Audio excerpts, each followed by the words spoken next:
Hey everybody, my name's Scott and I'm an eBay seller. I created this channel for new and experienced sellers to get together in order to have a discussion about best practices, focusing on efficiency and profitability.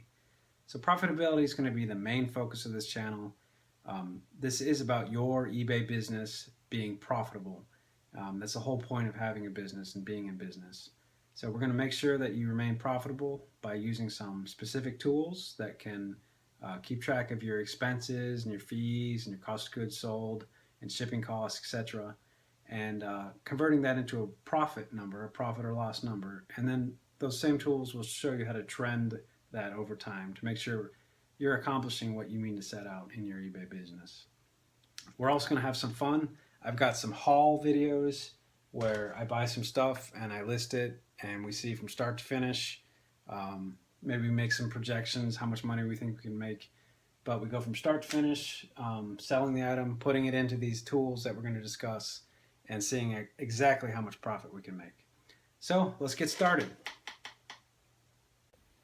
So I got a little bit of a haul here of CDs from a flea market. Actually, only 40 of these I was able to purchase at the flea market.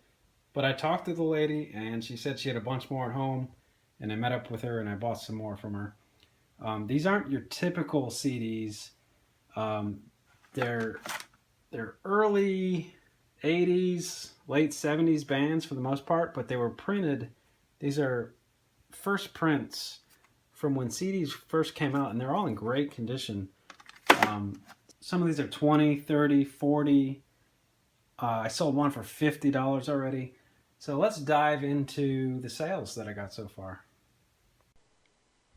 Alright, so I'm going to get started by opening a new copy of MyCostPro here, um, just for the CDs that I've been selling, and for all future videos I'll use this same spreadsheet. But I'm going to go to account info. I think I started selling the CDs about 9.5 days ago, so I'll put 10 days duration here. If you're getting this spreadsheet, you can put 90 there. It'll get up to 90 days past sales. And I'm going to click download sales from eBay. Anyway, like I was saying, it'll get up to 90 days past sales. Um, the more you have and the more days you're checking for that initial one, the longer it takes to run. But it runs pretty quickly after that because you're just getting the more recent sales from the last time you ran the query. So you just watch the gorilla here for a minute while he reads his newspaper, and all of your data is getting downloaded from eBay. Here it comes. It looks like we sold 34 items. Okay, so once you download your sales, you can view any of them by clicking on the hyperlink of the item title, and it'll take you to your eBay account. What I wanted to show you by coming here is how I was doing the photos for the CDs. So I was just doing one, I just had the DSLR set up with a fixed focus point and a remote trigger, and set it down in front of it, took the first picture, opened the case, took the second picture, flipped the CD over, took a third picture, slid it over a few inches and took a picture of the booklet, and then closed it and took a picture of the back. So each one was taking about 10 seconds. Yeah, it would be faster to take just one or two pictures, but really I'm going for a high-end price here on these. So I'm going to get a premium. So you see I sold this one for $29.99 with $2.99 shipping. For the descriptions, I just have a brief explanation of the collection that I'm selling, the artist, and then the CD title, bullet points of the condition, and then some details about the benefits of buying multiple items if they want to check my other items that I'm selling. And this has been getting me a lot of combined checkout sales. Historically, I hadn't really done many combined checkout sales before, but having so many smaller items, it really works out to ship multiple in one padded envelope. So we can go back to MyCostPro, and you can see, I'll show you another example.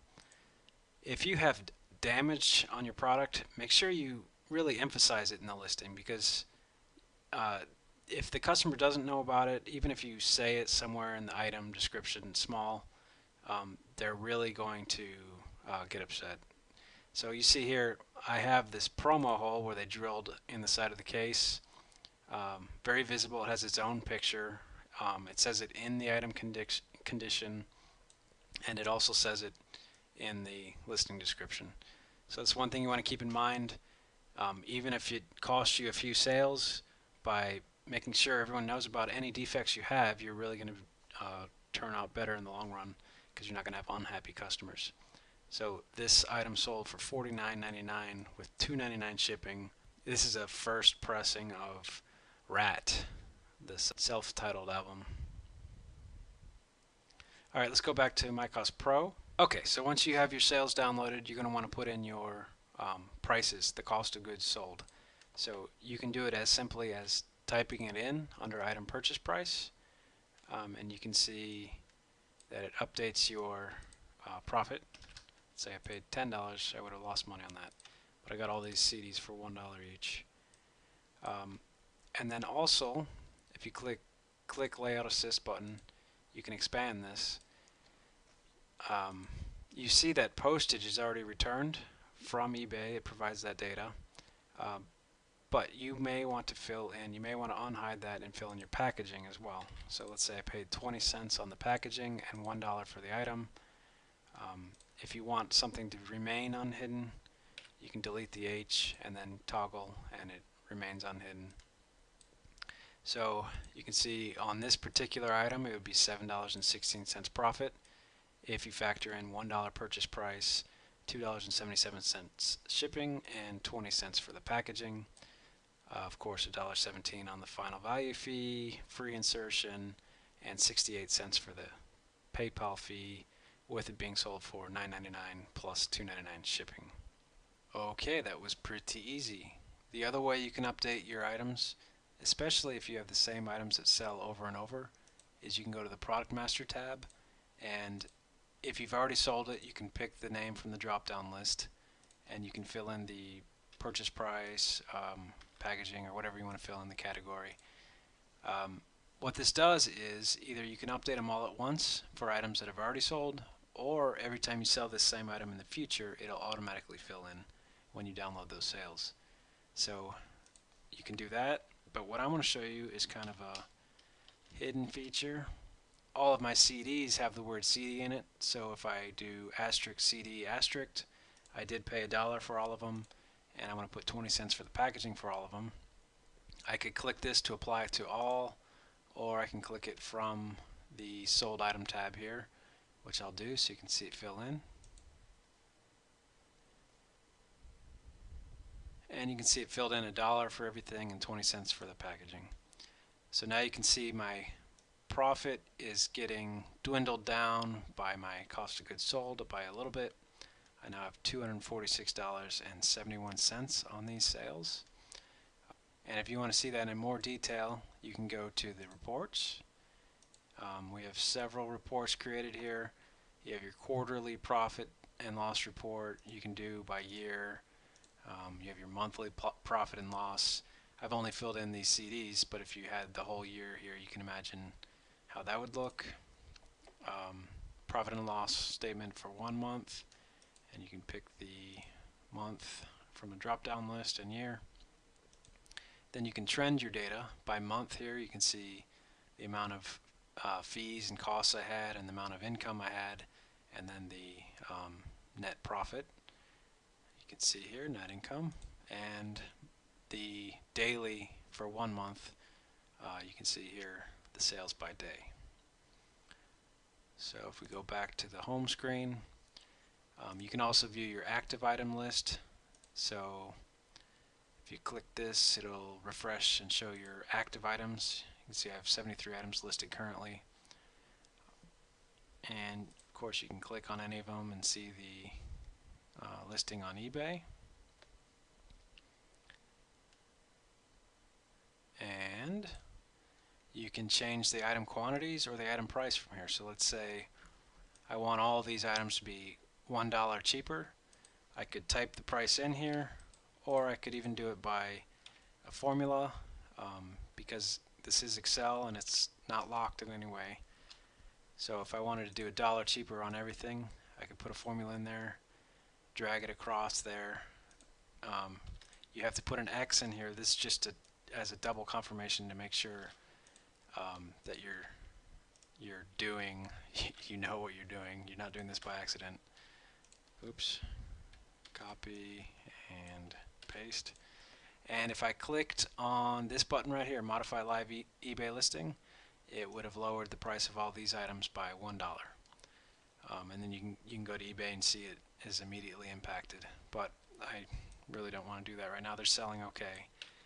I've got 2 sales to take out to the mailbox right after this video. So kind of a slow day, but they're still selling pretty regularly. Alright, I'm going to go back to the Home tab. You can do the same thing with the unsold list if you want to see a list of the items that didn't sell, but you can relist it from that tab as well. You can change the price. You could change it to an auction item and change the quantity of the listing that you want to relist. So these widgets on the front dashboard here are also kind of cool. You can change these to be different calculations that you want to see. So if I want to see the profit for today, I made $20 profit. If I want to see the income from today, it's $27.97. If you want to check it out, you can get it from MyCostPro.com. And there's a free coupon code. I'll see if I can post one in the summary of this video. All right, I'm about to head out to the mailbox, take these 2 packages out. One thing I wanted to point out real quick, use first class if it's less than £1. It's great value. It is your friend. Usually priority if it's over £1 and it's small. You can get flat rate boxes or fit it in the flat rate envelope even. And then one thing I wanted to show you is this little thank you card that I include in all my packages. It just says, please contact me if you have any issues. I appreciate your 5-star feedback. And there's a little word cloud image of eBay, and it says eBay thrives on feedback. So feedback's important. It's going to help other buyers to trust you as a seller, and should help them pay a little bit more over a seller that has no feedback. All right, I'm off to the mailbox. All right, I'm going to wrap this up. I hope I entertained you for a few minutes. I'm going to post some links in the bottom. Let me know if you have any questions or anything, and any new sellers, feel free to ask me or anyone else that is hanging around here if you have any questions. One thing I've noticed about the eBay selling community, for the most part, it's full of a lot of people that are willing to help each other out. So I hope this can be an environment like that, and I'll see you guys around. Bye.